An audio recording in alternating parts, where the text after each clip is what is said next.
नमस्ते, good evening, Om Shanti. सभी का बहुत बहुत स्वागत है। Thank you all for joining. बहुत ही ना डीप डीप सेशंस जा रहे हैं और हम सब कुछ बहुत सारी चीजें सीख रहे हैं। जब तक बाकी लोग ज्वाइन करते हैं, कोई कुछ शेयर करना चाहेगा या किसी का कोई क्वेश्चन है तो ले लेते हैं अभी, तब तक बाकी लोग ज्वाइन कर लेंगे। आप हैंड रेज कर सकते हैं। I will unmute you.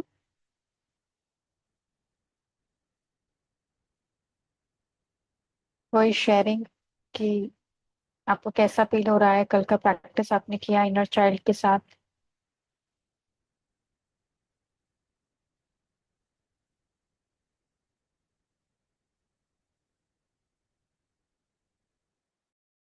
Any sharings, any class?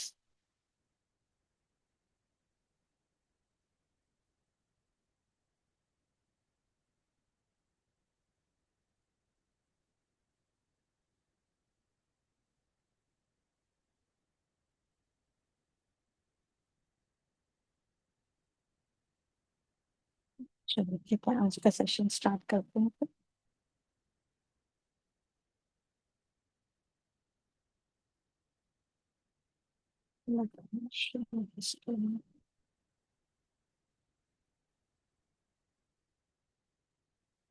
या पहले हम ऐसा करते हैं कि एक वीडियो सुनते हैं छोटा सा।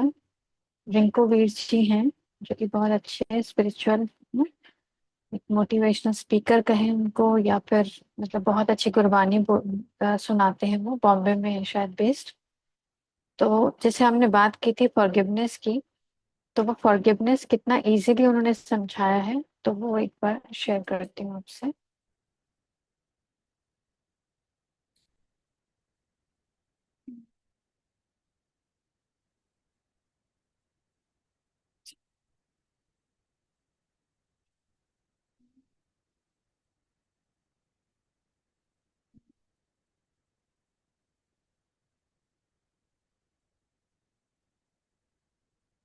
एक बड़ी ही ज्ञान की बात है। इस बात को मान लो, इस बात को समझ लो, जीवन बदल जाएगा।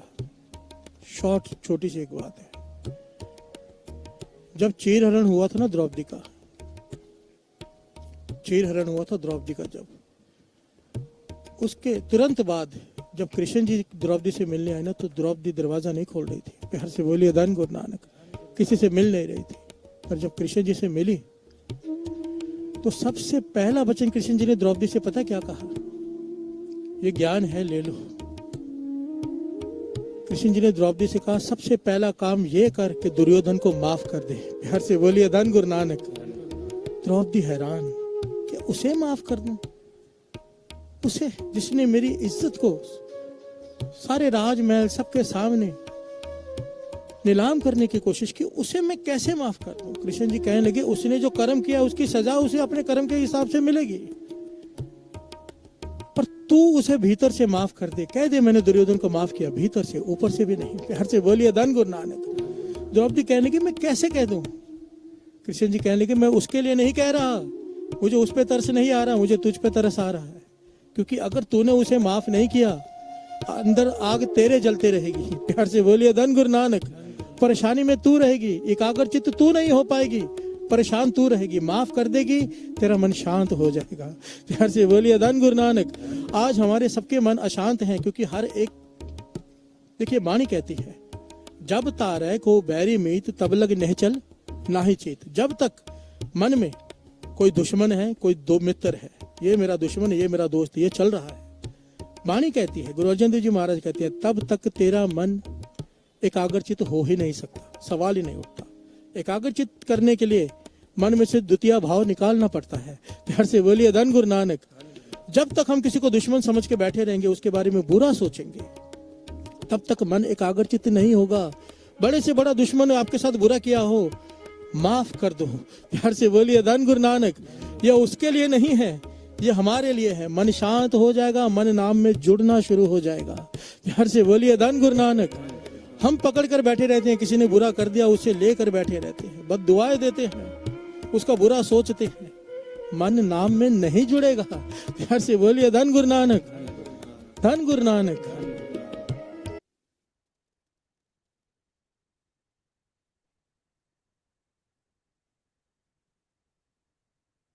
तो सभी ने सुना कि फॉरगिवनेस क्यों करना है।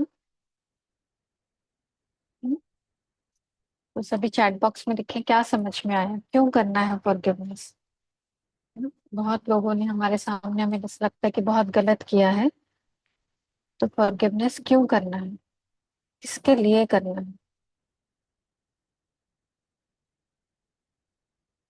सभी शेयर करें, अपनी शांति के लिए करना है, राइट, खुद के लिए करना है। जो भी हमने बाकी सब चीजें पकड़ के रखी हुई हैं, अब हमें डे 3 के एग्जाम्पल से समझ में आया कि जो भी चीजें थी वो सब कुछ मेरी ही नीड पूरी हो रही थी, है ना, मुझे वो चाहिए था, इसलिए वो सिचुएशन मेरे सामने आई थी। बिकॉज हमने बात किया था कि यूनिवर्स जो है वो मिरर है ना, मेरे ही अंदर का प्रगटीकरण है। अगर जो भी रिश्ता मेरे सामने आया है, तो वो कहीं ना कहीं जो मेरे लिए ही आया है ना, कुछ भी मेरे साथ नहीं हो रहा है, लेकिन सब कुछ मेरे लिए हो रहा है। मुझे सर्वाइवल मोड पे जाना है इसलिए हो रहा है, मेरी नीड है कोई, जो भी नीड है वो मेट हो रही है इसलिए हो रहा है ना? तो सब कुछ मेरे लिए ही हो रहा है, everything is happening for me not to me. तो ये हम बहुत अच्छे से समझ लें कि फॉरगिवनेस ना, किसी ने कुछ भी किया, वो मेरी अपनी ही अनुमति थी एक तरह से, उनको मेरी अपनी नीड थी इसलिए मैंने उनको प्रकट किया। ऐसी कुछ स्टोरी भी कहीं सुन रहे थे, मतलब रियल टाइम प्रवीण भाटिया जी का किसी ने सुना हो, तो मैं उनके एक सेशन में गई थी, तो उन्होंने बताया कि उनकी गाड़ी खराब हो गई थी कहीं पर, और ना मतलब बहुत रात हो गई थी शायद, और वो कहीं आउट ऑफ द कंट्री की बात कर रहे थे वो। तो जैसे ही गाड़ी खराब हुई, उन्होंने स्टेबिलिटी से ईश्वर को याद किया, तो अचानक से क्या होता है कि थोड़ी ही दूर वो जाते हैं और उनको पूरा ना एक मतलब वर्कशॉप से दिख जाती है, और उनकी गाड़ी ठीक होती है और वो चले जाते हैं।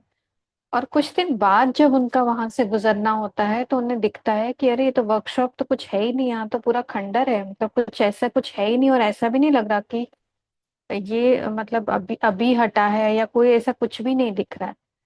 तो अगर हमारा फेथ होगा ईश्वर पे ना, तो सब कुछ मैनेज हो जाएगा अपने आप। और जैसा हमारे अंदर की भावना है, जैसे हमारे अंदर के थॉट्स हैं, जैसे हमारे अंदर की फीलिंग्स हैं, वैसे ही बाहर सब कुछ प्रकट होना शुरू हो जाएगा, सब कोई वैसे ही करना शुरू कर देगा।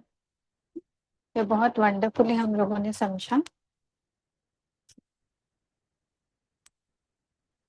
तो हम आते हैं आज की प्रेजेंटेशन पे।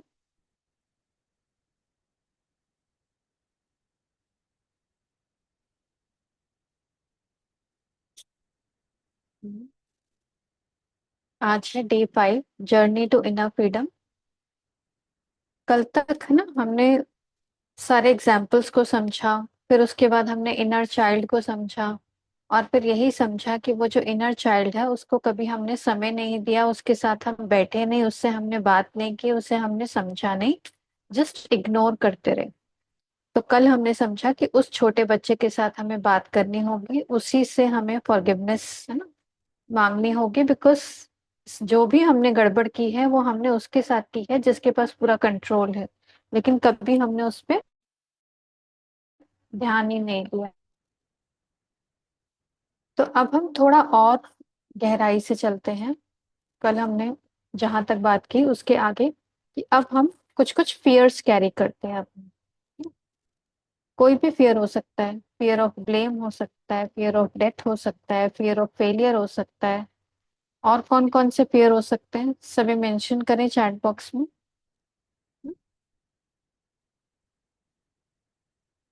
कि कौन कौन से फियर्स हैं, आप एक्नॉलेज करें उसको, हाँ एक्सेप्ट करें कि हाँ ये फियर है। देखिए क्या होता है, जब हम स्पिरिचुअल जर्नी में शुरू करते हैं ना अपना, मतलब अपनी जर्नी शुरू करते हैं, तो क्या होता है कि कभी कभी हमें कहने को मिलता है अरे एंगर इज बैड ना, फियर इज बैड, ये तो नहीं होना चाहिए, सारे जो विकार हैं वो बैड हैं, अच्छे नहीं हैं, वो होना नहीं चाहिए।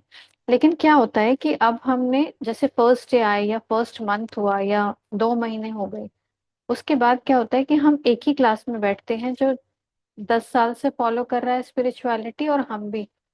अब उसने अपनी लाइफ में जो है वो, हो सकता है अपने पे काम किया हो, कुछ उसने जीत पाई हो, लेकिन क्या होता है कि एक तरह से हम उनसे कंपेयर करने लग जाते हैं कि अच्छा इनको तो गुस्सा आता ही नहीं है लेकिन मुझे तो आता है, मुझे नहीं आना चाहिए। तो वो भी हमने डे 2 में समझा था कि जो वाइसेस हैं उसके फाउंडेशन जो है वो सेल्फ लव की है ना? तो कौन सा फियर है? अपनों के लिए मोह है, हाँ। फियर ऑफ ना लूजिंग है, कि कहीं अपने छूट ना जाए। तो और कौन कौन से फियर्स हैं? आप लिखिए, आप मेंशन करिए, एक्नॉलेज करिए कि हाँ ये है। आज फिर जैसे एक्नॉलेज करेंगे, जब समझेंगे तभी हम उस पर आगे काम कर पाएंगे। अगर आप एक्नॉलेज नहीं करेंगे फिर काम नहीं कर पाएंगे। मेंशन करिए कौन सा फियर है, थोड़ा जाइए अपने अंदर। कुछ भी गलत नहीं है, इसको लेकर चलिए। जीवन में सक्सेस का डर अगर नहीं मिला तो क्या होगा? फियर ऑफ फेलियर है। माधुरी सिस्टर क्या कह रही है? Money, study, mother father relationship, confidence, losing, interview. हाँ बहुत सारे हैं। संतोषी सिस्टर का अकेलापन, हाँ। फियर ऑफ लोनलीनेस भी हो सकता है। वंडरफुल। और देखिए बाकी सब जिसने ज्वाइन किया है, एक्नॉलेज करिए, सोचिए कि क्या है fear. Fear of loneliness, fear of failure है, फियर ऑफ लूजिंग समवन है, और ना कि मनी कहीं चला ना जाए, और रिलेशनशिप के ना कहीं कुछ गलत ना हो जाए हमसे, कॉन्फिडेंस लेवल लो होता है,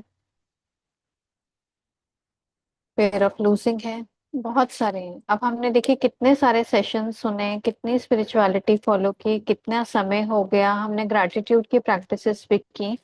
बट सिंस जब मैंने भी अपने अंदर जाके देखा तो कुछ ना कुछ फियर्स मुझे भी समझ में आए। One of the fears is fear of blame, कि अगर मैंने कुछ भी गलत किया तो ना सब मुझे ब्लेम करेंगे, तो ये भी वन ऑफ द फियर्स है।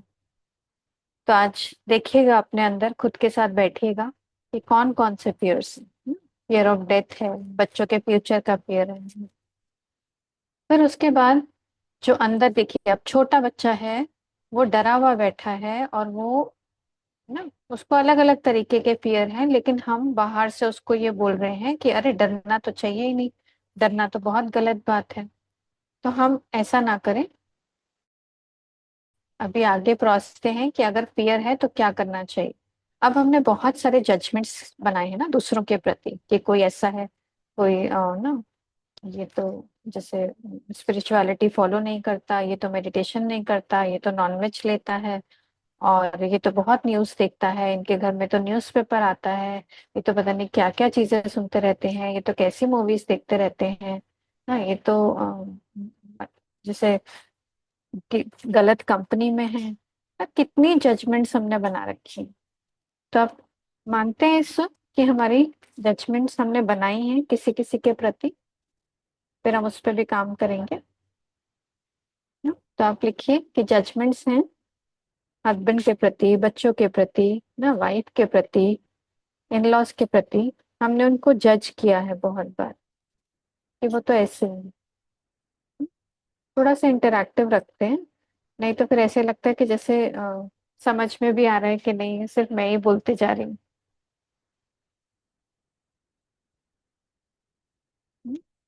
हैं जजमेंट्स हैं, बहुत सारे हैं जजमेंट्स, बहुत सारे जजमेंट्स हैं।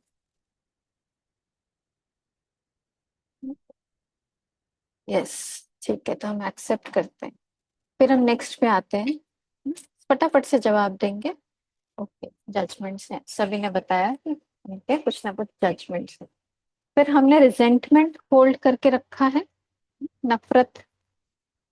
हमने कहा तो कि हमने ग्रैटिट्यूड किया है, लेकिन अब अंदर झांक के देखिए कि क्या किसी के प्रति नफरत अभी भी है। ओके, माधुरी सिस्टर कह रही नहीं है। ग्रेट। संतोषी चक्री हैं, आज तक सबको जज ही किया है। ठीक है। तो अगर आपने रिजेंट करके रखा है तो आप बताइए, yes resentments are there. No. Okay. नहीं, ग्रेट। तो अब किसी के प्रति नफरत नहीं है। जैसे जैसे हमने काम करना शुरू किया ना, तो हमें लगा कि रिसेंटमेंट्स डिसॉल्व हो गई। बट अगर किसी की भी है, थोड़ा सा ध्यान से देखेंगे, बिकॉज जैसे हमने अगर फॉरगिव करना है तो फॉरगिव इसीलिए करना होगा क्योंकि कुछ ना कुछ होल्ड किया हुआ। अब क्रिटिसिज्म, क्रिटिसिज्म आलोचना की है हमने लाइफ में, किसी की भी आलोचना की है कभी?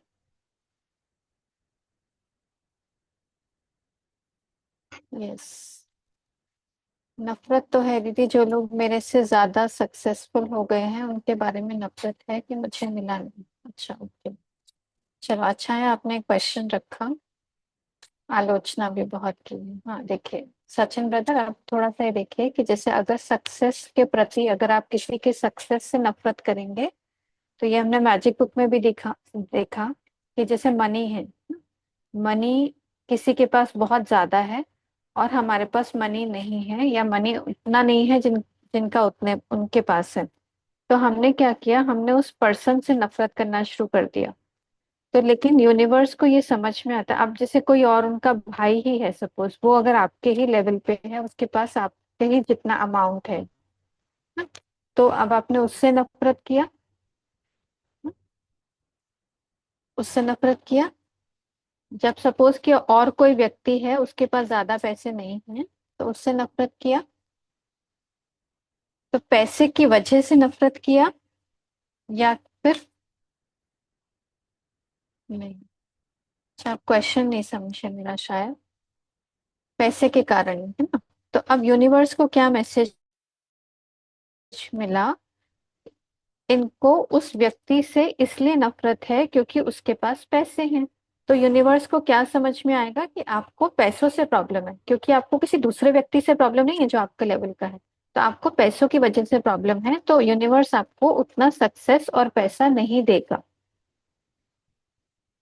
तो जैसे किसी के अच्छे रिश्ते हैं, अगर हम उनको देख कर जलते रहेंगे कि हमारे अच्छे रिश्ते नहीं हैं, उनके अच्छे रिश्ते हैं, तो यूनिवर्स मुझे अच्छे रिश्ते नहीं देगा, बिकॉज मैं उससे जेलसी क्रिएट कर रही हूँ।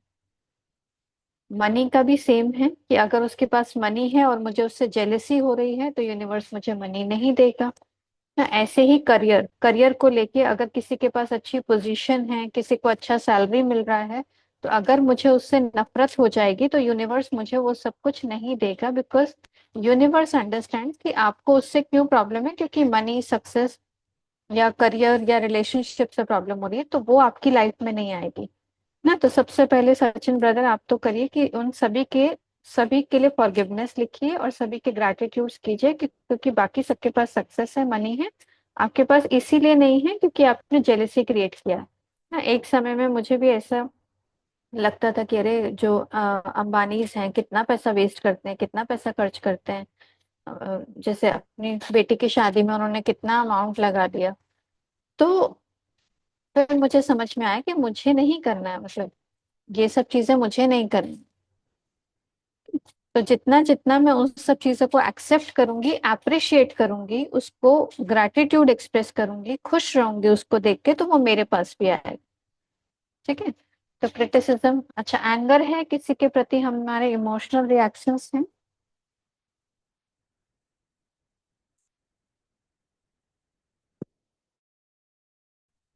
गुस्सा आता है, बहुत है।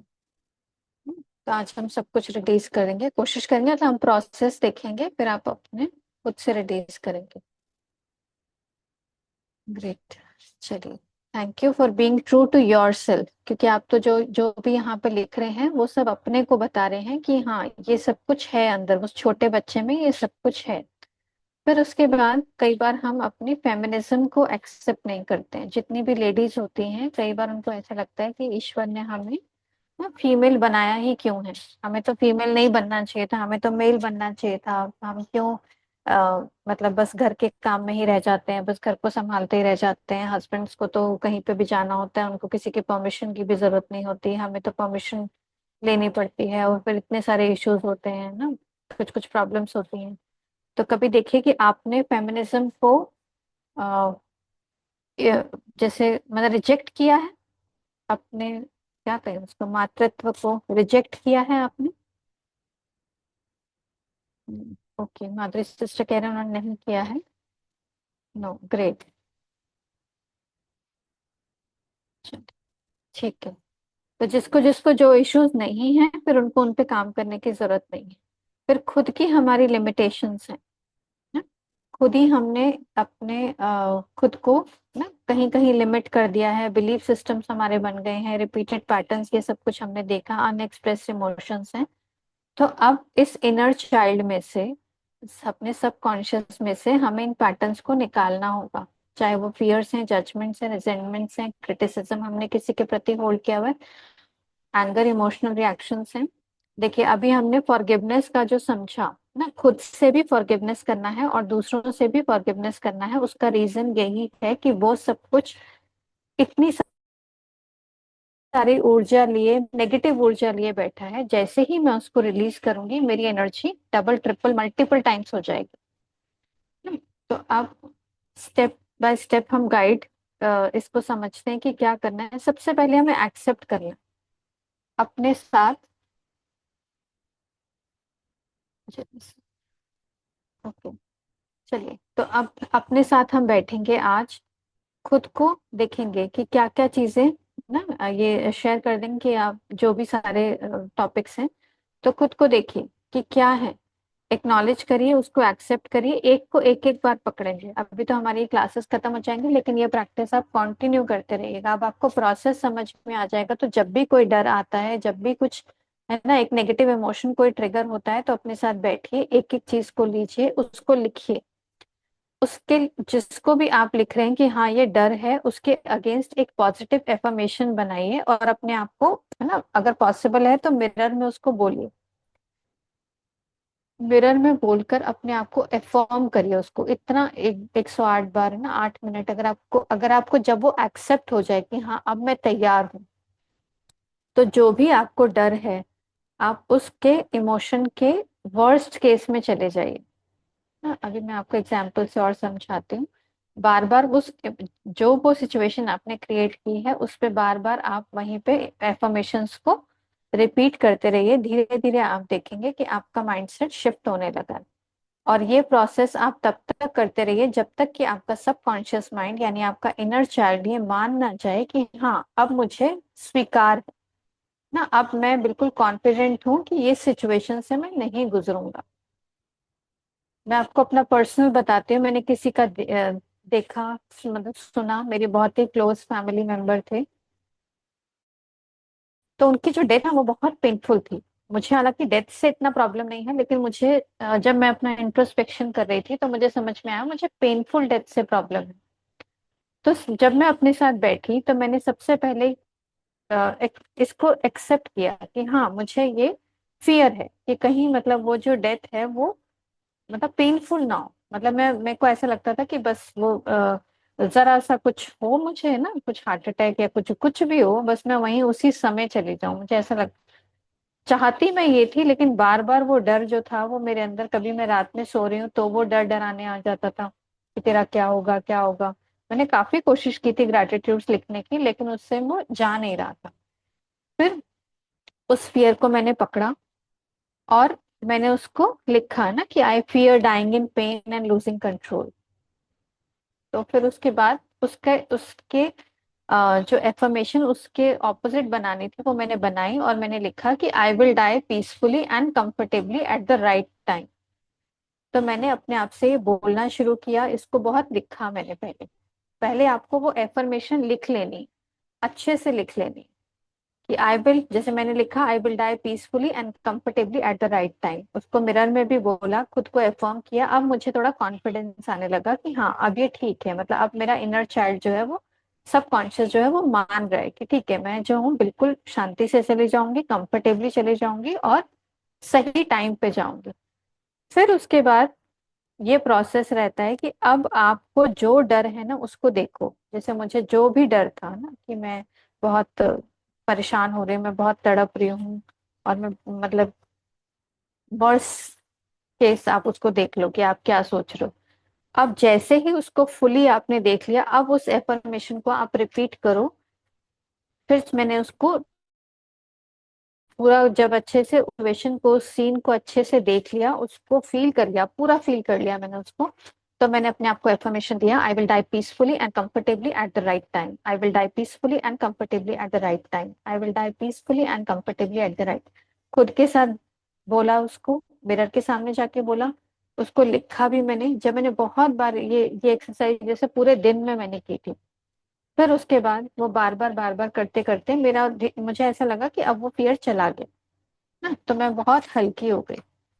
क्योंकि जब ये जो क्या होता है कि इनर चाइल्ड बार बार आपको एक सिग्नल भेजता है, अरे मुझे डर लग रहा है, तो फिर आप मतलब पूरा का पूरा जो सिस्टम है वो डर जाता है ना। फिर आप चैन से सो नहीं पाते हो, फिर आपको वो याद आ जाता है, तो आपका दिमाग उसी में घूम जाता है, अरे मेरे साथ क्या होगा। क्योंकि अब ये तो बड़ी अनसर्टेनिटी है ना कि हम जाएंगे कैसे। तो फिर मैंने अपने आप के साथ ये प्रैक्टिसेस की, अपने आप के साथ बैठी, अपने आप के साथ एफर्मेशंस बोली, फिर उस सिचुएशन को पूरा वर्स्ट में देखा, और फिर वापस ऐसा लगा कि माइंड से अब वो डर जो है वो चला गया। लेकिन इसमें बहुत इंपॉर्टेंट बात जो आपको याद रखनी है वो ये है कि पहले एफर्मेशन को पक्का कर लेना है अपने अंदर। नहीं तो अगर आपने वर्स्ट सिनेरियो देख लिया पहले, एफर्मेशंस करने से पहले अगर आपने वर्स्ट सिनेरियो देख लिया अपना कि आपकी डेथ कैसे हो सकती है मेरे इस केस में, तो फिर मैं और डर जाऊं।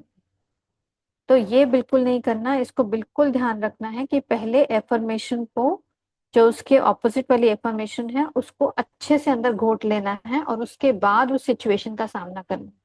फिर जब वो डर डराने जब भी आएगा ना, कभी कभी आएगा, फिर वापस वो इनर चाइल्ड आएगा, अरे डर नहीं है तो नहीं, मुझे डर नहीं है, I will die peacefully and comfortably at the right time. तो ये एक तरीका है हमारे, जो भी हमारे फियर्स हैं उनको टैकल करने का। ठीक है, तो इसमें अगर कोई क्वेश्चन है तो पूछ सकता है, क्योंकि ये बहुत इंपॉर्टेंट है, सबसे पहले एफर्मेशन को करना है।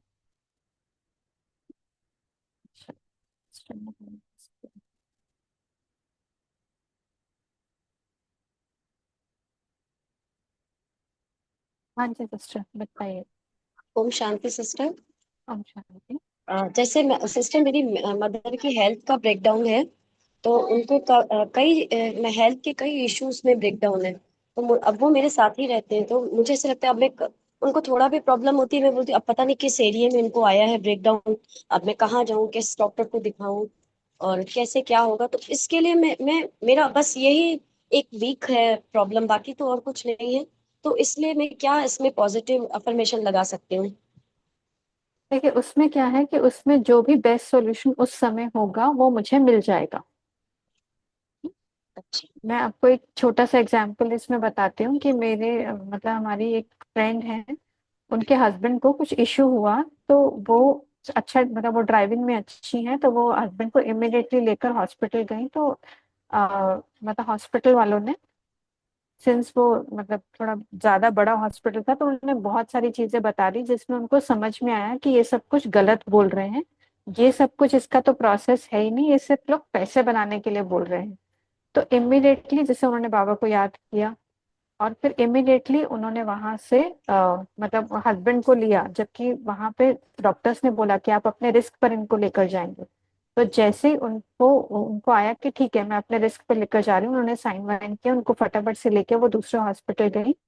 और जब वहां पे उन्होंने पूछा तो उन्होंने कहा "हाँ, ये प्रोसेस फॉलो होगा", तो उनके हस्बैंड ठीक हो गए। क्यों? देखिए क्योंकि क्या था कि वो बाबा से कनेक्टेड थी।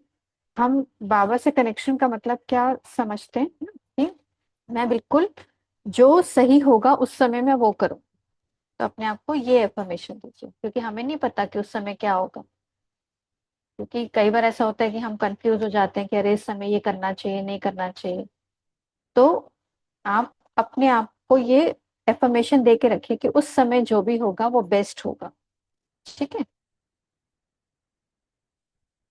सिस्टर, मैं समझा पाई आपको? अनम्यूट करिए। हाँ जी सिस्टर, ठीक है बिल्कुल सिस्टर। मैं बाबा के ज्ञान में हूँ ना, तो पॉजिटिव और नेगेटिव नेगेटिव आता है फिर मैं पॉजिटिव में चेंज करती हूँ, फिर नेगेटिव हाँ आता है फिर, मतलब इस हाँ तरह में पॉजिटिव और नेगेटिव, नेगेटिव हम सबके, मेरे हिसाब से सबकी लाइफ में ऐसे ही होता है कि एग्जैक्टली नेगेटिव एग्जैक्टली। हाँ सब चेंज करते हैं, बस हाँ ऐसे ही बस होता है। उसको, हाँ, जो लास्ट स्टेटमेंट हमारी यूनिवर्स को होनी चाहिए वो पॉजिटिव ही होनी चाहिए जी ना। जैसे सूरज भाई हमें समझाते हैं ना कि द जी last statement should be positive, कि अगर आप डॉक्टर के पास जा रहे हो, अपनी सारी प्रॉब्लम भी बता रहे हो, तो लास्ट स्टेटमेंट है कि मुझे पूरा यकीन है कि आप मुझे ठीक कर दो। जी जी, ऐसे ही करती हूँ मैं। थैंक यू ग्रेट, सिस्टर, आपने बहुत अच्छा बताया, थैंक यू। Thank you. तो अब हम नेक्स्ट पे आते हैं।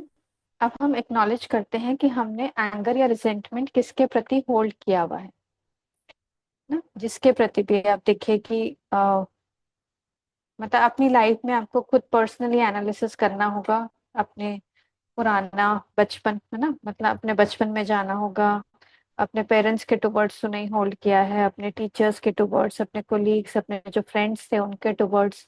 तो आप देखिए अपनी लिस्ट बनाएं कि किन किन के टुवर्ड्स अगर कोई भी एंगर था, उस समय भी कोई एंगर था, क्योंकि वो एक तार रह जाती है, अगर आपने उसको रिजॉल्व नहीं किया तो वो एक तार रह जाती है,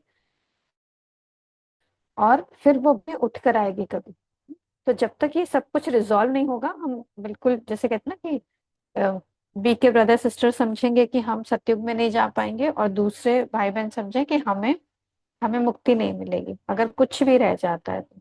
ना, एक तो ये है कि अब मैं मतलब इसको इस तरीके से लेके चलूं कि मैं नहीं जानती हूँ कि किस किस के प्रति मैंने एंगर को होल्ड करके रखा है, मैं सबको रिलीज करती हूँ। लेकिन अगर कोई भी ऐसा व्यक्ति है जो आपको याद है, जिनके प्रति आपने एंगर या रिजेंटमेंट ना, घृणा नफरत अगर किसी के प्रति भी होल्ड किया हुआ है, तो उनकी लिस्ट बनाएं, एक्नॉलेज करें उसको, और फिर कैसे हेल्दी वेज हो सकते हैं रिलीज करने के। अगर हम कुछ समय पहले जाए ना, जहाँ हमारे जो अ, जैसे दादा दादी थे, जब वो अ, जब उनके पास वो खुद से सारे काम करते थे ना, तो आपको याद होगा कि वो कपड़े कैसे धोते थे, एक डंडा होता था जिनको कपड़ों को मार मार कर वो सारी मैल निकालते थे। तो ये वन ऑफ द वेज होते हैं। जैसे उनके अंदर ऐसा नहीं था कि उनको कोई प्रॉब्लम नहीं आती थी, लेकिन उस समय हमने इतने ब्रेकडाउन्स नहीं सुने थे कि मतलब किसी को कोई बीमारी हो गई, किसी को कोई बीमारी हो गई, तो अब हम सुन रहे हैं। वो रीजन क्या था कि उस समय फिजिकल वर्क इतना होता था कि ना, काम करते करते, जैसे पोछा लगाते लगाते इतनी स्पीड से पोछा लगाते थे, इतने खुद से सारा सारा काम करते थे। तो ये एक तरह से फिजिकल एक्सरसाइज जब होती है, तो अंदर अगर छोटा सा भी कल भी कोई बात हुई है तो आज वो निकल जाएगी, जब वो उस फिजिकल एक्सरसाइज को करेंगे। तो ऐसे लेकिन अब हम वो सब कुछ नहीं करते हैं, वॉशिंग मशीन्स है ना, झाड़ू पोछा भी हमारे घर में एक आंटी आती है जैसे वो कर जाती है, तो ये सब कुछ हम तो नहीं कर रहे हैं। तो फिर वो जो एंगर है वो अंदर का अंदर अगर दबा रह गया तो भी मुश्किल है, वो हमारे लिए मुश्किल है ना। जैसे फॉरगिवनेस नहीं हुआ तो वो हमारे खुद के लिए मुश्किल है। तो उसके लिए क्या टेक्निक है कि आप उसको लिखें, अपना जो भी आपको ना, इसको कैथारसिस प्रोसेस कहते हैं, जिसके प्रति भी जितना गुस्सा है ना आप उसको लिख डालिए। आपको गालियां देने का मन करता है आप दे डालिए ना, अपने अंदर होल्ड नहीं कीजिए आप, मतलब बहुत ज्यादा कुछ एक ऐसा प्योरिटी की फिगर बनने की कोशिश मत करिए। अगर अंदर है तो उसको निकालिए, अगर नहीं है तो बहुत अच्छी बात है, लेकिन अगर है तो उसको होल्ड नहीं करिए। अपने आप के साथ झूठ मत बोलिए कि नहीं, मेरे मेरे अंदर तो कुछ भी नहीं है ऐसा ना। देखिए अगर कुछ है तो उसको निकालिए, और उसको आप जो लिखना चाहते हैं उसको मत पढ़िएगा दोबारा। ठीक है, आपको जो लिखना है आप उसके अंदर लिखिए कि आपने मेरे साथ ऐसा किया वैसा किया, ना, कुछ भी आपको जो मन में आए वो लिखिए। उसके बाद उसको जला दीजिए या उसको श्रेड कर दीजिए, जैसा भी आपको ठीक लगे उसको फाड़ के फेंक दीजिए। फाड़िए मत वैसे, अग्नि को उसको अग्नि में उसको जला दीजिए, और अग्नि देवता को प्रणाम करते हुए बोलिए कि जो भी मुझे नहीं चाहिए वो मुझसे लेने के लिए आपका शुक्रिया, और जो मुझे चाहिए उसको मुझे प्रोवाइड करने के लिए आपका शुक्रिया। तो इससे सब कॉन्शियस को, हमारे इनर चाइल्ड को एक इंफॉर्मेशन मिलेगी कि दिस इज डन, अब ये मेरे अब उसको बॉडी के अंदर से निकालना है। तो अगर कोई बीमारी ऐसी जो बनने वाली होगी वो उसको निकाल देगी, वो उस इमोशन को आपके अंदर से निकाल देगी। तो इसको जरूर करिए। ये बहुत पावरफुल एक्सरसाइज है, मैंने खुद पर्सनली किया है। और जब आप इसको करेंगे तो आप देखेंगे कि आपको बहुत ना लाइट फील हो रहा है कि ठीक है, जो भी अंदर था, जिसने जो किया, वो वो उसका कर्म है या था, जो भी था, मुझे उससे कोई लेना देना नहीं है। मैं अपने अंदर से इन सब चीजों को निकालती हूँ। और अगर फिजिकली अगर आप निकाल पाए ना, अपने आप को एक कमरे में बंद करिए, या कोई ना हो तब करिए, पिलो लीजिए, पिलो को बीट करिए, डंडा ले लीजिए या बेलन ले लीजिए और उससे बहुत बीट करिए उसको, और निकालिए अपने अंदर से गुस्सा। ना उसको अंदर मत रखिए अपने, या तो फीट थपथपाइए, स्टॉम्प करिए अपने फीट को। और ना जंप करके भी, मतलब जैसे स्टेटमेंट है कि get off my back, get off my back, मतलब मेरे ऊपर से तुम उतर जाओ करके। तो अगर आपको लिख के हो रहा है, अगर कोई है कि जिसको आपने लिख के भी कर लिया, और फिजिकली भी आप उसको कर लीजिए अगर है तो। बिकॉज ये हम लोग वन ऑफ द रिट्रीट्स में गए थे जहां पर हमें ये एक्सरसाइज कराई थी, और बहुत लोग ऐसे थे जो बहुत रोए भी उसके बाद। तो अगर कोई इमोशन आता है ना, तो उसको निकालिए कि हाँ ठीक है, गलत हुआ उस समय, वो गलत हुआ। ठीक है। Breath work, one of the very powerful techniques.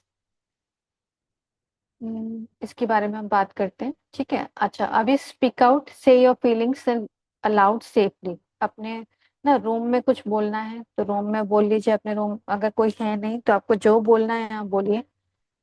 अगर लग रहा है कि नहीं आप नहीं कर सकते, आप जाइए, गाड़ी के शीशे बंद कीजिए, जिसको जो बोलना है बोलिए। ठीक है। तो ये तो हो गए थोड़ा सा हार्श वेज निकालने के। फिर आप क्रिएटिव भी हो सकते हैं, आप ड्राइंग से, पेंटिंग से ना अपने इमोशंस जैसे भी आप चाहें तो उसको एक्सप्रेस कर सकते हैं, ड्राइंग, पेंटिंग से या राइटिंग से। राइटिंग अगर करेंगे तो बेटर है कि आप उसको जला दीजिए। फिर विजुअलाइज रिलीज, ना कि जैसे मेडिटेशन में क्या होता है कि हमने विजुअलाइज किया कि मेरे अंदर जितना भी एंगर भरा पड़ा है वो सारा इकट्ठा हो रहा है, उसका एक ना हीट का कुछ गोला सा बन रहा है और मेरे अंदर से निकल रहा है, और वो पॉजिटिव होके यूनिवर्स में जा रहा है। नेगेटिविटी पे क्यों डाले हम यूनिवर्स में, तो पॉजिटिव होके वो यूनिवर्स में जा रहा है और मेरे से सारा निकल रहा है। तो उस बेसिकली उस इनर चाइल्ड को ये यकीन दिलवाना है कि मेरे अंदर से वो सब कुछ निकाल देगा, वो 100% जो आप कहोगे वो कर देगा, बट आप विलिंग हो। और अगर आपको लग रहा है कि आप विलिंग नहीं हो, तो सबसे पहले आप जो स्टेटमेंट बनानी है, I am willing to release my anger, I am willing to release my anger, I am willing to release my anger. तो खुद से बोलिए, फिर वो मान जाएगा और फिर वो निकालना शुरू करेगा। जैसे कल दामयंती सिस्टर ने बोला ना कि जब उन्होंने फॉरगिवनेस करना स्टार्ट किया तो उनको बहुत लाइट फील हुआ। उसे उन्हें याद ही नहीं कि वो कौन सा मतलब किस किस को फॉरगिव उन्होंने कर दिया, बहुत लाइट फील कर रही थी। I am willing to forgive में बहुत शक्ति है। I am willing to change में, I am willing to learn, I am willing to release the anger from me. तो मूव योर बॉडी, ना run, dance, exercise intensely, cycle चलाना है आप साइकिल चलाइए। और जो भी आपको, जैसे भी आपको समझ में आए आप उसको रिलीज करिए, अंदर अंदर होल्ड मत करिए। अगर है तो उसको एक्नॉलेज करिए, और अगर अभी नहीं एक्नॉलेज करेंगे तो फिर बाद में मुश्किल होगा। जैसे कल श्री गुरु वाला वीडियो था जो शेयर किया था ना, कैक्टस को जितनी जल्दी हो सके ना निकाल दीजिए, वरना वृद्ध अवस्था में तो पॉसिबल ही नहीं है कि आप में इतनी हिम्मत ही नहीं होगी कि आप अपने अंदर से ये रिजेंटमेंट्स को निकाल पाए। अच्छा, ब्रेथ वर्क किस किस ने प्रैक्टिस नहीं किया है अभी तक? इस पे ये बहुत इंपॉर्टेंट एक्सरसाइज है, किस किस ने प्रैक्टिस नहीं किया है?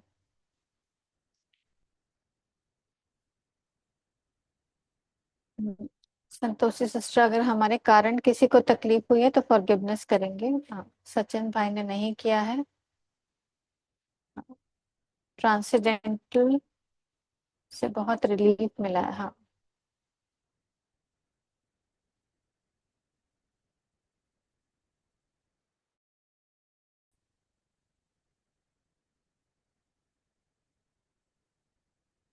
सचिन ब्रदर, आपका कुछ अभी क्वेश्चन देखते हैं, लेंगे। ठीक है। ब्रेथ वर्क किस किस ने नहीं किया है? हमने किया है बट पूरा नहीं किया है। ओके। तो नेक्स्ट सैटरडे 5 बजे ये ऑनलाइन होता है। हर सैटरडे होता है, तो आपके पास लिंक आ जाएगा। और एवरी सैटरडे कोशिश करती हूँ कि मैं डाल देती हूँ इसमें लिंक। अगर उस समय पॉसिबल नहीं है तो आपके पास कमेंट्री आ जाएगी, सोलैब ऐप से आप डाउनलोड करना। ये इतनी पावरफुल एक्सरसाइज है, इसमें तीनों चीजें मिक्स हैं। एक तो ब्रेथ वर्क में हीलिंग ऑलरेडी है आपकी, चाहे इनर चाइल्ड की हीलिंग है, या कोई भी रिजेंटमेंट आपने होल्ड किया हुआ है, या कोई भी एंगर आपने होल्ड किया हुआ है, तो इसमें हीलिंग भी हो जाती है, मेडिटेशन भी हो जाती है, और प्राणायाम भी हो जाता है ना। तो बहुत बहुत पावरफुल है। अगर आपने नहीं किया है तो आप प्लीज इसको कर लें। मैं आपको इसका लिंक तो आज ही भेज दूंगी अगर पॉसिबल है तो। मतलब इसमें खाली पेट रहना होता है, 2 घंटे बाद एटलीस्ट 2-3 घंटे का गैप होना चाहिए। तो अगर आप शाम को कुछ नहीं खाने वाले हैं तो आप कर सकते हैं अभी, या अभी अभी अगर समय है तो इस सेशन के बाद आप कर सकते हैं, उसके बाद आप खा लीजिएगा। तो ये मैं सोलैब ऐप शेयर करूंगी। सोलैब ऐप आप डाउनलोड करिएगा, वहां पे है ट्रांसेंडेंटल ब्रेथ वर्क। तो वहां पर जो उसमें हिंदी और इंग्लिश दोनों अवेलेबल है, 1.25 घंटे का प्रोसेस है। तो आपको क्या करना है, अपने आप को अपने रूम में कोशिश करिए बंद कर लीजिए। इनिशियली 20-25 मिनट्स या 30 मिनट्स के आसपास, नहीं 20 मिनट्स होगा उसके उसमें डीप ब्रीदिंग है। मतलब आपको पूरा पेट से सांस मतलब लेना है, पेट फुलाना है, और फिर सांस को छोड़ना है। ये मिनट्स का गाइडेड वीडियो है जिसमें कि आपको सारी चीजें समझा दी जाएंगी। पहले वो 70 मिनट्स का देख लीजिएगा, फिर वो 1.25 घंटे का प्रोसेस कर लीजिएगा। फिर उसके बाद क्या रहता है कि अगले लास्ट के 5 या 10 मिनट पहले आपसे बोला जाएगा कि आपने जितना भी कुछ पकड़ के रखा है ना, कुछ भी हो सकता है, वो पुरानी कोई भी बात हो सकती है, तो वो आप उसको रिलीज करें। तो आप जोर जोर से सांसें जैसा वो बताएंगे आप लेते जाएंगे, और आपको जो भी इमोशन आए, चाहे आपको रोना आए, चाहे आपको हंसना आए, चाहे आपको डांस करना आए, आप करिए उसको और उसको रिलीज करिए। आपको पता भी नहीं चलेगा कि आपने कौन कौन से इमोशंस होल्ड करे थे जो आगे चल के बीमारी बनने वाले। तो वो आप जब रिलीज करेंगे उसको तो आपको बहुत लाइट फील होगा। उसके बाद 20-25 मिनट्स तक आपको लेटने के लिए बोला जाएगा। तो वो आप अपनी व्यवस्था करके रखिएगा। तो वो आप लेट जाइए। उसके बाद लास्ट के 10 मिनट्स लेटे लेटे ही एफर्मेशंस वो बोलेंगे शांत सर, तो उनको आप समझ लीजिएगा और मतलब सुन लीजिएगा। जस्ट अ सेक।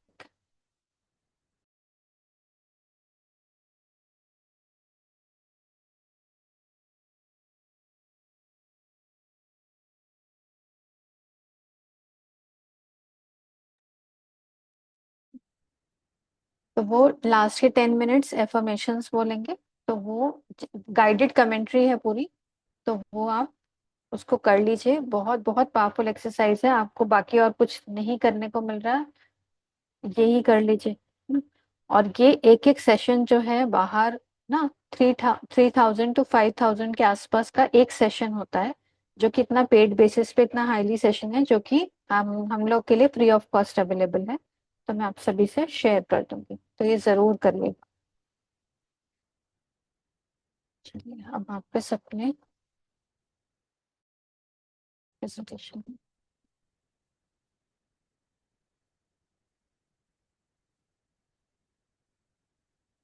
तो सभी को समझ में आ गया कि हमें एंगर रिलीज करना है, और ये बहुत बहुत इम्पोर्टेंट है। ठीक है, चलिए। अब एक्नॉलेजिंग आवर इनर ट्रूथ्स। ठीक है, अब हम अपने साथ बैठे, हमने एंगर रिजेंटमेंट का देख लिया, हमने फियर का देख लिया। अब हम देखें कि हमने क्या क्या जजमेंट्स किए हैं अब तक। क्रिटिसिज्म किस किस को दिया है ना, किस किस ने हमें दिया है। फिर उसके बाद हमने अपने आप से क्या बोला है ना। बार बार मैं इस बात को इसलिए रिपीट करती हूँ कि किसी ने मुझे कुछ भी कहा, लेकिन मैंने अपने आप से क्या कहा, अब वो मैटर करता है। तो कोई आपको कभी कुछ भी बोले तो आप यही ध्यान रखना कि मुझे अपने आप से क्या कहना है। अपने फेमिनिज्म को एक्सेप्ट करिए कि आपने 100% अपने फेमिनिज्म को एक्सेप्ट किया है, या कभी कुछ ना कुछ दोष दिया है। अपनी इम्पोज्ड लिमिटेशंस, अपने बिलीफ सिस्टम्स, अपने रिपीटेड पैटर्न्स, अपने अनएक्सप्रेस इमोशंस, उस बच्चे के साथ बैठिए। जो जो वो फील कर रहा है एक एक चीज को पकड़िए और उस पर काम कीजिए। अपने आप को बिल्कुल क्लीन कीजिए। जैसे ही आपने एक एक चीज को पकड़कर उसको काम करना शुरू किया, आप बहुत सारी नेगेटिव एनर्जी रिलीज करेंगे और आपको बहुत अच्छा फील होगा। तो हमने क्या देखा, हमने जब अपनी अपनी स्टोरी समझी कुछ दिनों से, है ना, जब से फर्स्ट से आज फिफ्थ डे है, तो जब हमने बहुत सारी चीजें सीखी, समझी, अपने आप पे रिफ्लेक्ट की, तो हमें समझ में आया कि हम सभी की लाइफ कुछ ना कुछ स्ट्रगल से गुजरी है। कुछ क्रिटिसिज्म मैंने फेस किए हैं, कुछ जजमेंट मैंने दिए हैं ना दूसरों के प्रति, ना मैंने कुछ एक्सपेक्टेशन रखी, उन्होंने पूरी की नहीं की, जो भी था। एंगर कुछ कुछ किया है, टॉर्चर मैंने कुछ फील किया है, कभी मैंने धोखा भी खाया है, कभी रिजेक्शन फील किया है, कभी प्रेशर फील किया है, कभी लॉस फील किया है ना किसी के जाने का। तो सबकी अपनी अपनी स्टोरी है, से मेरी अपनी एक अलग स्टोरी है। अब जब हमने ने समझा कि सबकी अपनी अपनी स्टोरी है, तो अब मुझे ये बहुत अच्छे से समझ में आ जाना चाहिए कि बाकी सबकी भी कोई ना कोई ऐसी स्टोरी है जो मैं नहीं जानती। तो हमें उनको जज नहीं करना, हमें किसी भी चीज को लेके क्रिटिसाइज नहीं करना। तो इनको छोटी छोटी स्टोरी से समझेंगे। देखिए उन सबका जो जो भी आज हमारे सामने है ना, जो भी कुछ गुस्से में है, प्रॉब्लम में है, तो वो सबका अपना जो इनर चाइल्ड है वो अंदर रो रहा है। और हम फिर भी लकी हैं कि हमारे पास ना स्पिरिचुअल नॉलेज आ गई, हम किसी ना किसी तरीके से स्पिरिचुअलिटी से कनेक्ट हुए, तो वो बुद्धि ने थोड़ा सा क्लीन होना जैसे ही शुरू किया, तो हमें एम्पावरमेंट मिलना शुरू है ना। अभी तक तो जो कॉन्शियस माइंड था उसी के चलते बस कॉन्शियस माइंड ना बाहर जा रहा था, वो आउटर वर्ल्ड से कनेक्टेड था, और वही बच्चे को सिखाया जा रहा था क्योंकि बुद्धि तो सो रही थी, और बच्चा उसी तरीके से काम किया जा रहा था। तो वी आर सो लकी कि हमारे पास कुछ ना कुछ ऐसी नॉलेज परमात्मा ने किसी तरीके से भी भेजी, बिकॉज आप लोग तैयार थे। तो कुछ तैयारी मुझे कराई गई, कुछ तैयारी आपको कराई गई, और फिर हम एक फ्रिक्वेंसी पे मैच किया और हम आज इकट्ठे हुए। या कोई कहीं पे भी इकट्ठा हो रहा है, चाहे वो सेंटर जा रहा है, चाहे वो पिरामिड जा रहा है, चाहे वो किसी सत्संग में जा रहा है, तो वो कहीं ना कहीं जैसे ही जाने लगा, उसकी बुद्धि क्लीन होने लगी, उसको समझ में आने लगा, उसके अपने रिएक्शन समझ में आने लगे, तो उसने अपने आप को चेंज करना शुरू किया। लेकिन अगर हम आउटर वर्ल्ड में देखते हैं तो अभी दुनिया उसी सब में जी रही है। तो हम अपने आप को बहुत लकी समझना कि हमें परमात्मा ने ये रास्ता दिखाया है। लेकिन अगर किसी कोई भी हमें ऐसा दिख रहा है कि जो परेशान है, दुखी है, नाराज है, गुस्से में है, तो अब हम हमें समझना चाहिए कि मतलब ठीक है, मतलब उसकी स्टोरी है। डेफिनेटली हमें उससे अपने आप को बचाना होगा। इसका मतलब ऐसा भी नहीं कि सामने वाला कुछ भी करता रहे, हम कुछ कहें ना। तो हमें अपने आप को बचाना भी होगा, लेकिन एट द सेम टाइम ना उसको समझ के उसको फॉरगिव करना होगा। अब देखिए, क्या एक छोटी सी स्टोरी से समझते हैं कि ये व्यक्ति जो था, एक व्यक्ति ब्रिज पर बैठा हुआ था, वो कोई मतलब बहुत परेशान था, बहुत गुस्से में था। तो कोई व्यक्ति, दूसरा व्यक्ति उससे आके टकराया और उसने बहुत गुस्सा किया। तो उस व्यक्ति ने कहा, अरे ये तो बहुत गुस्से वाला व्यक्ति है ना, और मतलब बहुत रूड है और बहुत गलत तरीके से बात कर रहा है, पता नहीं कैसा है। तो उसने ये जजमेंट क्रिएट किया उसके प्रति, उसको क्रिटिसाइज किया, शायद कुछ बोल भी दिया होगा। फिर थोड़ा सा देर में उसको पता चला कि उसकी मदर जो है वो बीमार है, बहुत बीमार है, और उसके पास कहीं सोने के लिए नहीं है। तो उसका गुस्सा जो था उस व्यक्ति के प्रति नहीं था, उसकी अपनी स्ट्रगल्स के प्रति था। तो हम बहुत जल्दी दूसरों को जज कर लेते हैं, जबकि हम उनकी अपनी बैटल्स को नहीं जानते। फिर एक बच्चा जो अक्सर स्कूल में लेट आता था, तो उसको ना टीचर क्या बोलती थी कि वो केयरलेस है, बिल्कुल अपना टाइम डिसिप्लिन नहीं है। लेकिन उसके साथ क्या था कि उसके घर में उसको अपने भाई बहनों को रेडी करना होता था, क्योंकि उसके पेरेंट्स जो थे वो बीमार थे। तो हमने जिसको आराम से कह दिया कि लेजी है, बहुत इररिस्पॉन्सिबल है, लेकिन वो कहीं ना कहीं वो बच्चा अपनी रिस्पॉन्सिबिलिटीज को हैंडल कर रहा था, और हमने इमिडिएटली उसको जज कर लिया। एक कार देखी जिसमें बहुत ज्यादा, मतलब कोई बहुत तेजी से जा रहा है, बहुत तेजी से जा रहा है, और मैं मतलब मैं जैसे अगर सामने, तो मुझे ऐसा लगेगा कि अरे ये क्यों इतनी तेजी से जा रहा है, इसको तमीज नहीं है गाड़ी चलाने की, एक्सीडेंट हो जाएगा, बिल्कुल समझते नहीं है लोग, लोग ऐसे हैं, लोग ऐसे हैं, कुछ भी बोला बोला जा सकता है। लेकिन जब जब सच्चाई सामने आती है तो पता चलता है कि उसकी गाड़ी में उसका बीमार बच्चा है, जिसको इमिडिएटली हॉस्पिटल पहुंचाने की जरूरत है ना। तो उस समय उस वो जो था वो इसलिए गाड़ी तेज चला रहा था। तो वो अपने बच्चे के प्रति बहुत रिस्पॉन्सिबल है ना, और उसकी लाइफ और डेथ का उसके उसमें सवाल है, लेकिन हम ना कुछ जानते ना कुछ समझते, बस जजमेंट क्रिएट करते हैं। और जैसे किसी के घर जाए है ना, तो बहुत घर मेस पड़ा हुआ है, अब हम कहते हैं कि अरे तो बहुत डिसऑर्गेनाइज्ड है, बहुत इररिस्पॉन्सिबल है। लेकिन थोड़ा डीप जाने पे पता चलता है कि वो जो मतलब घर पे जो फ्रेंड है, तो वो बहुत सारी चीजें मैनेज कर रही है, वो ऑफिस भी मैनेज कर रही है, वो घर भी मैनेज कर रही है ना, उसकी ऑनलाइन मीटिंग्स भी रात में रहती हैं। उस मतलब she is struggling from finances, कुछ भी हो सकता है, बिकॉज वो सब एक एक समय में बहुत कुछ मैनेज कर रही है। तो वहां जहाँ एकदम से केयरलेसनेस दिख सकता है, मेसीपना दिख सकता है, वहां उस व्यक्ति ना, जब हमें सच्चाई पता चलती है तो लगता है अरे वो कितना स्ट्रगल कर रहा है। तो हर कोई अपनी ओन बैटल से काम कर रहा है ना। कभी हम भीड़ देखें तो किसी को घर की चिंता है, किसी को पैसे की चिंता है, किसी को रिलेशनशिप्स के इश्यूज हैं ना, किसी को अपने ऑफिस की स्ट्रगल है, किसी को ईएमआई भरनी है, उसके पास पैसे नहीं है, किसी के पास रिश्ते जो हैं कुछ अनबैलेंस हैं, किसी का बच्चा ठीक नहीं है, किसी के बच्चे हैंडीकैप्ड हैं। तो हम जानते ही नहीं है कि कौन किस बैटल से गुजर रहा है, और हम उनको जज करने लग जाते हैं। तो अब हम वो सब चीजें छोड़ेंगे। एक ऐसे ही छोटी स्टोरी सामने आई थी जिसमें कि ना बहुत इमोशनल की फैमिली जो है, एक बेटी, हस्बैंड वाइफ दोनों कहीं घूमने जाते हैं, शिप में जाते हैं, क्रूज में जाते हैं, जैसे भी। तो वो डूब लगता है अचानक से, तो उनको जो एक सेवियर बोट आती है तो वो बचाने के लिए आती है, जिसमें से बेटी को वो फटाफट से उस बोट में बिठा देते हैं। और जो हस्बैंड वाइफ में से उनमें से एक ही बैठ सकता है। तो हस्बैंड क्या करता है, वाइफ को धक्का देता है और बोट में चला जाता है।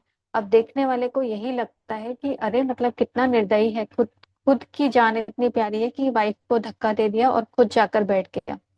जब ये उस बेटी से पूछा जाता है या बाद में ये सब स्टोरी रिवील होती है जब, तो उसमें पता चलता है कि उसकी मदर को कैंसर था और वो 1-2 महीने में जाने ही वाली थी।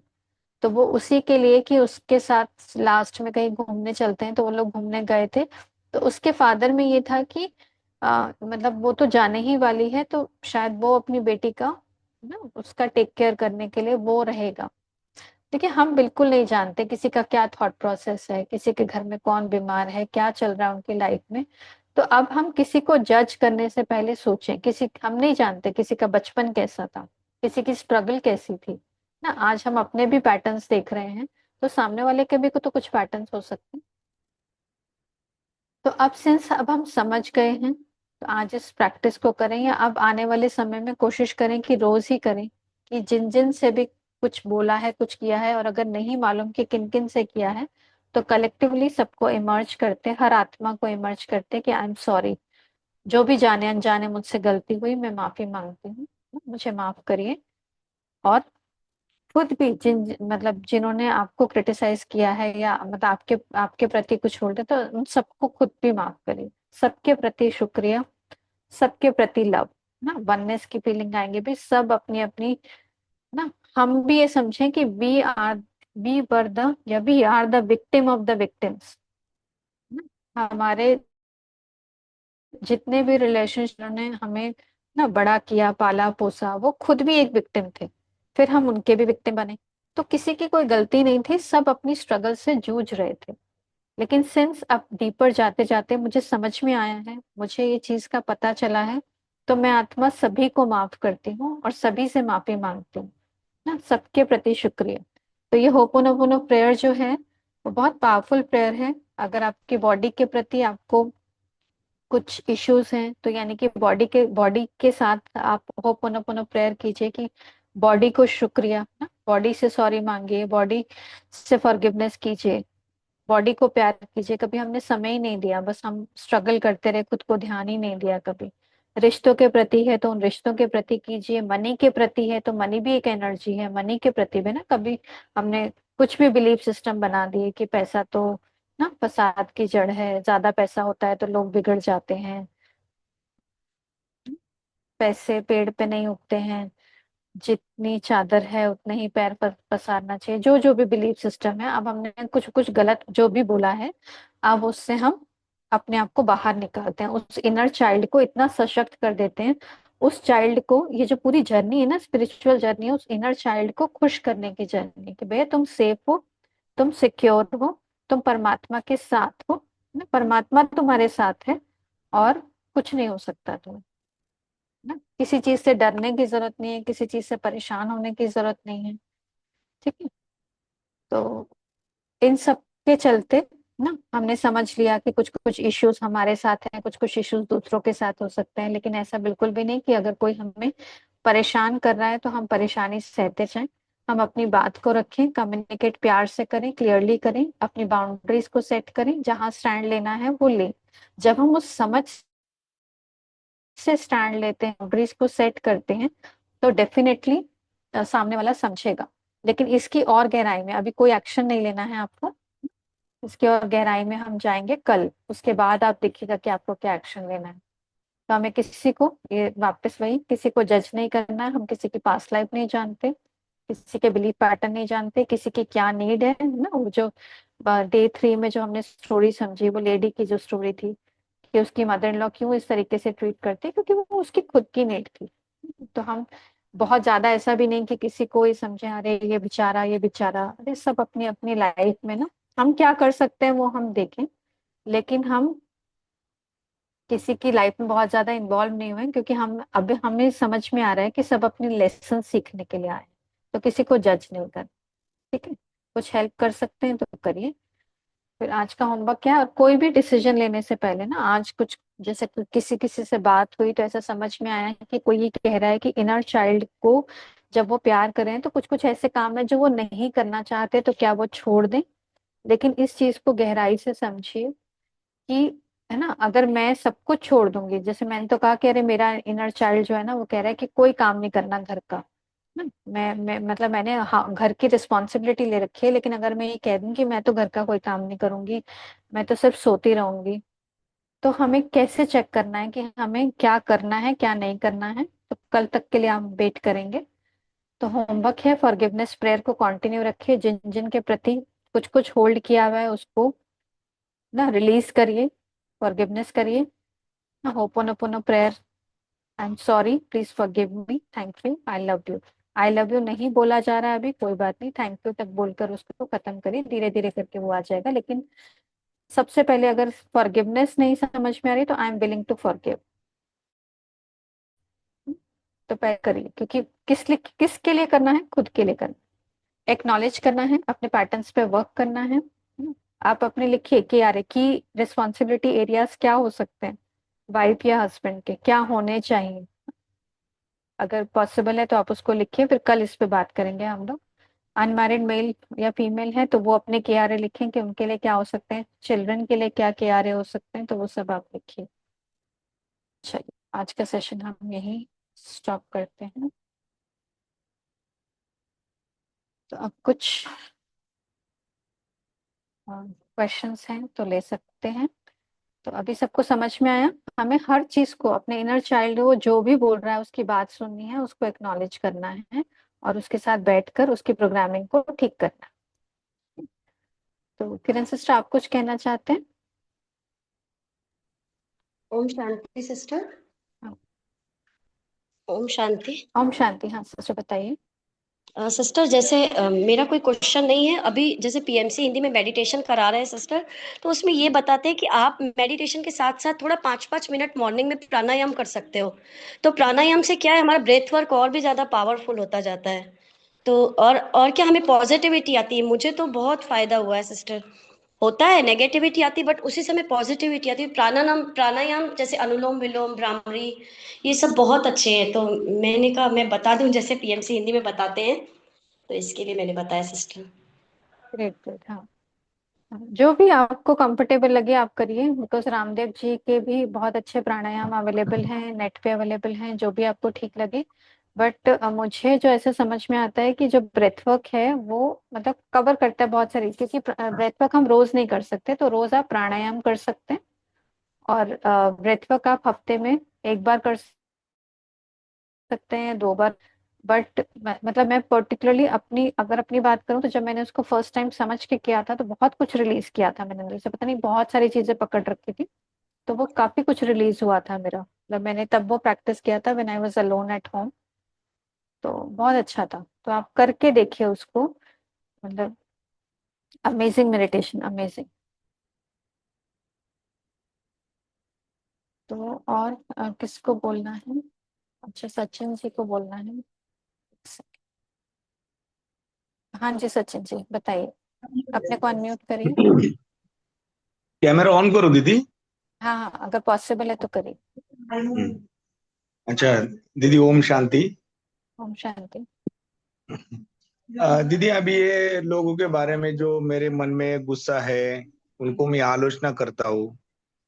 जो मेरे से ज्यादा सक्सेस हो गए, मैं नहीं हुआ, मेरे दोस्त लोग थे, रिलेटिव थे, उसमें कुछ अभी उनके बारे में मेरे मन में बहुत गुस्सा है। आलोचना भी बहुत करता हूँ, उन लोगों ने कैसा पैसा कमाया, मैं लोगों को एक्सप्लेन करता हूँ। अभी ये कैसे निकलना है अपने मन से? उसको लिखिए, है ना, लिख कर उसको जला डालिए, जिस जो कुछ भी है, लेकिन आप अपने आप से कहिए कि ठीक है, जैसे अब ठीक है, जो जो भी अब आलोचना की उसके लिए मैं माफी मांगता हूँ। लेकिन अब जो जो क्या क्रिएट करना चाहते हैं, आप अपनी लाइफ को क्या क्रिएट करना चाहते हैं, फिर वो लिखिए। ग्रैटिट्यूड की प्रैक्टिस आपने की है? हेलो। हाँ, अपने को अनम्यूट करके बताइए, आपने ग्रैटिट्यूड की प्रैक्टिस की है? थोड़ी बहुत की है, ज्यादा नहीं की, 4-5 दिन ही की है।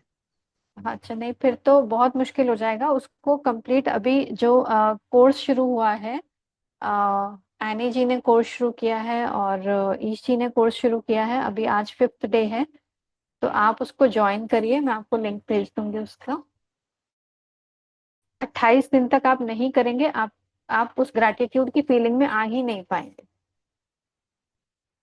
तो सबसे पहले वो मैजिक बुक करिए, तब जाके ये नेक्स्ट स्टेप होंगे, क्योंकि ये जो कोर्स है वो कंप्लीट, आप ये समझिए कि जो हमने मैजिक बुक किया है, अब ये उसकी डीपर अंडरस्टैंडिंग थी ये सारी।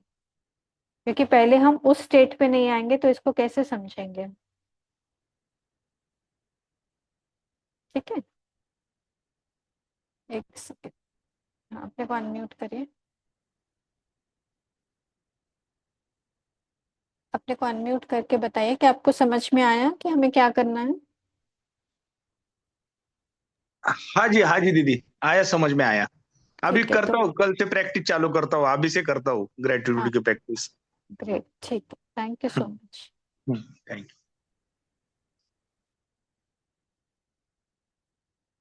और किसी का कोई क्वेश्चन है? किरण सिस्टर, आपने दोबारा हैंड रेस किया है? नहीं सिस्टर, नहीं, सॉरी सॉरी, मैं हटा अच्छा, देती हूँ। जी। ओके, ठीक है, ओके। चलो, ठीक है। और जिन्होंने भी शेयरिंग ग्रुप में अपनी शेयरिंग्स दी हैं, तो मतलब ये बहुत अच्छा रहेगा कि आप अभी शेयर करें तो ज्यादा बेटर होगा, बिकॉज ये रिकॉर्ड हो जाएगा और कोई भी इस वीडियो को जो बाद में भी देखेगा तो वो आपके एक्सपीरियंस से सीख सकता है, आपके एक्सपीरियंस से ले सकता है। समता सिस्टर, अपने को अनम्यूट करिए।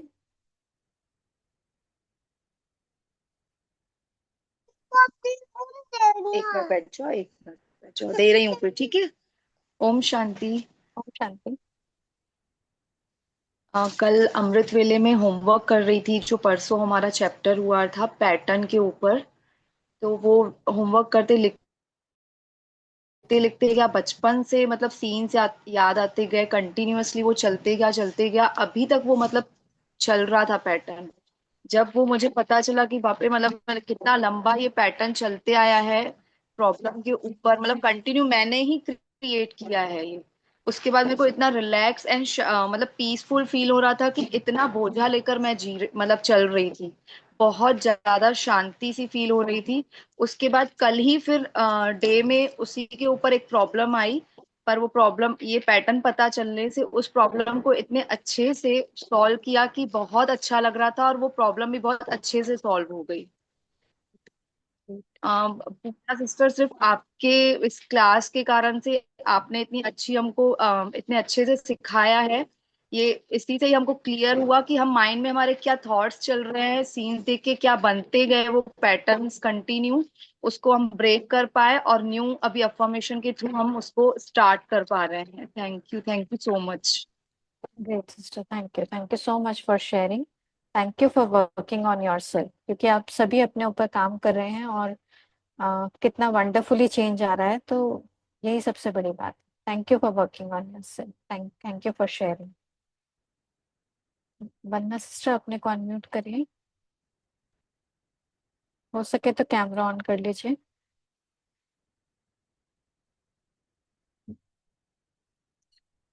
वंदना सिस्टर अपने को अनम्यूट करिए, आपके पास मैसेज आया होगा।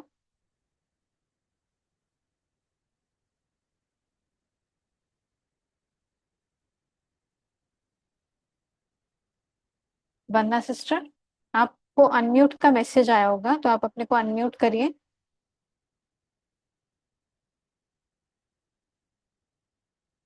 आप सुन पा रहे हैं मुझे?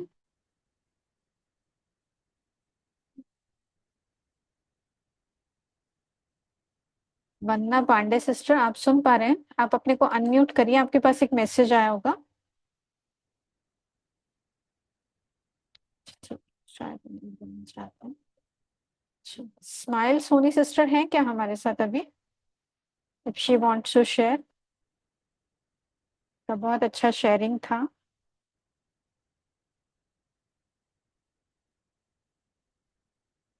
चलिए ठीक, अनम्यूट नहीं हो रहा।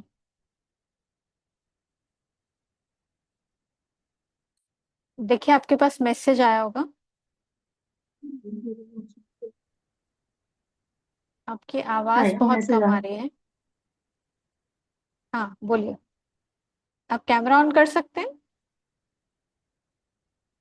हाँ, वो लाइट नहीं है, लाइट अच्छा अभी चली ठीक है, गई। कोई बात। हाँ जी बताइए,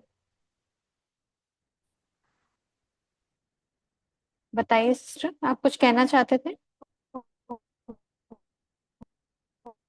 आपकी आवाज नहीं आ रही। वंदना सिस्टर की आवाज आ रही है क्या?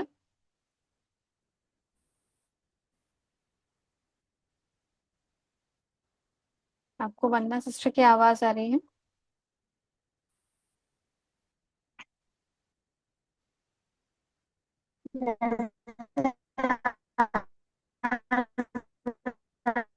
सिस्टर आपकी आवाज नहीं आ रही है।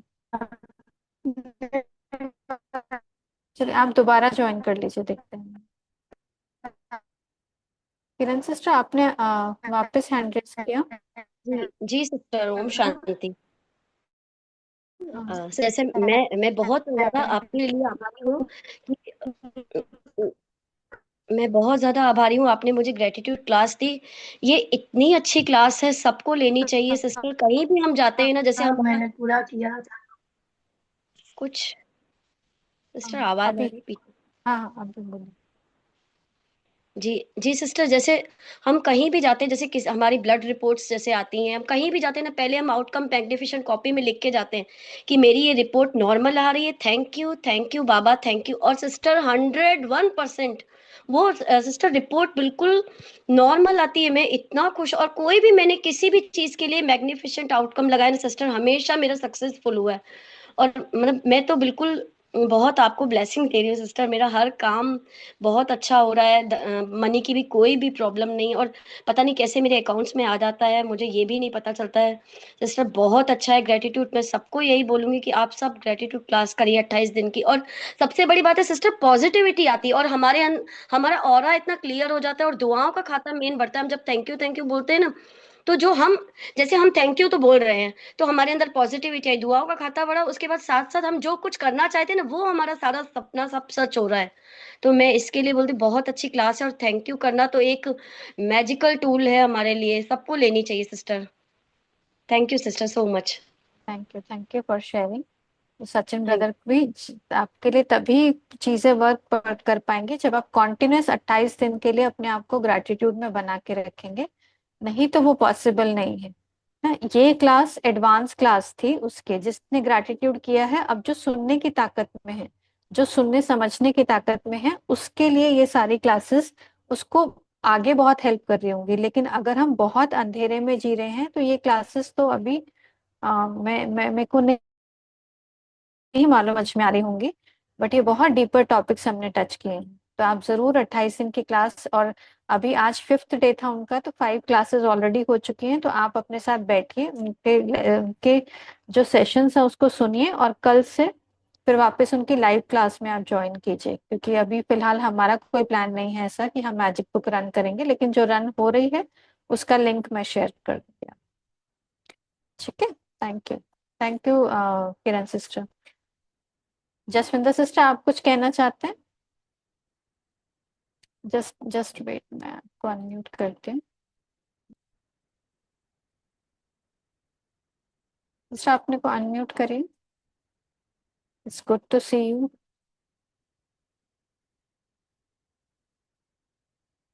आप अनम्यूट कर पा रहे हैं अपने आप को? आपकी आवाज नहीं आ रही। अच्छा, मैंने सभी के लिए अलाउ कर दिया है, आप करिए, आप खुद से करिए। आप खुद से अनम्यूट कर पाएंगे, आप करिए।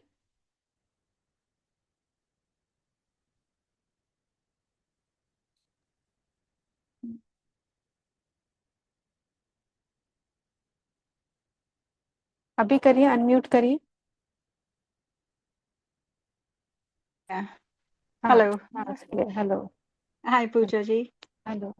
I just wanted to say, है ना, आपको शुक्रिया करना है बहुत बहुत, कि मेरी भी लाइफ में बहुत चेंज आया है आपका कोर्स करने के बाद। मेरे को भी यही शेयर करना था सबके साथ कि ग्रैटिट्यूड, ये 28 डेज का जो किया मैंने, कि मेरे को भी आपसे मिली जब मैं इंडिया में आई, है ना, एंड वापस आके भी उसके बाद से आपसे शेयर किया था कि एपिलेप्सी की प्रॉब्लम अभी भी है, टचवुड, बट सेशर बहुत कम हो गए हैं, टचवुड, है ना, बाबा जी की मेहर है। बस थैंक यू बोलना था। Thank you so much sister. Thank you for sharing. Sachin भाई के लिए सब लोग, है ना, सब अच्छी अच्छी इन्फॉर्मेशन दे रहे हैं कि आप 28 दिन का ग्रैटिट्यूड प्रैक्टिस करेंगे, तब आपको बहुत बहुत अच्छा लगेगा। थैंक यू, और बहुत अच्छा लगा था सिस्टर आपसे मिलकर, और I am so happy to see you.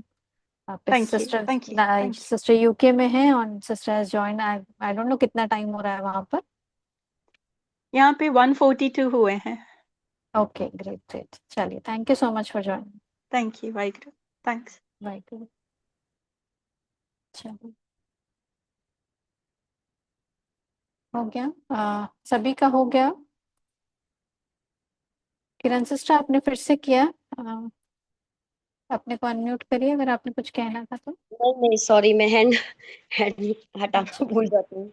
चलिए सॉरी। ठीक है। चलिए, आज की क्लास भी, है ना, सबको थोड़ा सा अगर समझ में आई होगी, तो हमें अपने अंदर की सारी चीजें जो हैं वो निकालनी होंगी, एक्सेप्ट करना होगा। अपने साथ बैठिए ना, जो जो चीजें आ रही हैं अपने से समझिए, एक्नॉलेज करिए, एक्सेप्ट करिए, अपने जो उसके ऑपोजिट एफर्मेशन है वो बनाइए, और उसके बाद अपने पे वर्क करिए। कोई भी प्रॉब्लम है, अगर कहीं पे डर है, जैसे स्माइल सिस्टर ने शेयर किया था, कुछ उनको डर था, तो वो वहां पास्ट में जाकर गई, और उन्होंने वहां पे करेक्ट किया, और फिर वो वापस आए। मतलब विजुअलाइजेशन आपको ऐसा करना है, उस इनर चाइल्ड को ये बताना है कि वो सिचुएशन जैसा हुआ था, अब वो जो डरा बैठा है उसको ये बताना है कि ये सब कुछ ठीक हो गया है। तो उसके बाद जैसे ही वो ना वापस अपनी इस नॉर्मल लाइफ में आएगा, तो आपको वो उस सब चीजों के लिए परेशान नहीं करना। चलिए, सचिन, मुझे क्या क्या फायदा हुआ है? सचिन चाहते हैं? हेलो। बताइए, हाँ जी बताइए। ओम शांति दीदी। ओम शांति। मेरा लोअर बैक पेन पूरी 90% ठीक हो गया। ग्रेट। जब भी आपने वो सोल लैब जो था श्रेयंस डागा जी का, तो मैंने एक एक वो जो क्लास था 28 दिन पूरा सुना। उसके बाद मेरा जो लोअर बैक पेन था वो 90% कम हो गया। ग्रेट, बहुत अच्छा। Great great. चलिए, थैंक यू फॉर शेयरिंग। चलिए, thank you so much for joining. कल फिर वापस एक और गहरे टॉपिक के साथ मिलते हैं। तब तक के लिए शुक्रिया।